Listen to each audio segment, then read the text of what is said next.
Talaga ba 10K? Si 10K, oo.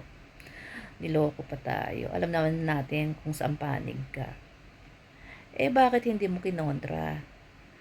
Nung nag-resume kayo sa Senate, bakit hindi mo kinontra?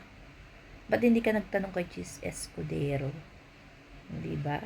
Bakit si Pimentel lang ang nandun, tsaka si Ontiveros ang nagsalita?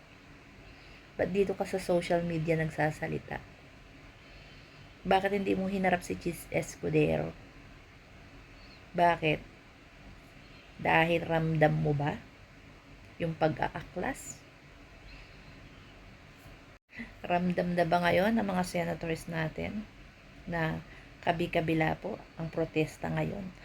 Galing sa mga university, mga lawyers, yung mga movements natin, mga organization movements natin. Ayan na po, nag-uumpisa na sila.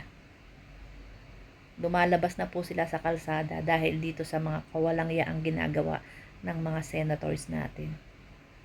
Ramdam yan nito ni 10K, ni Alan Cayetano.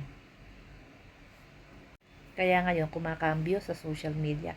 Kung talagang concern ka, kung talagang totoo yung pinaglalaban mo, doon pa lang sa Senado, dapat nagsalita ka na.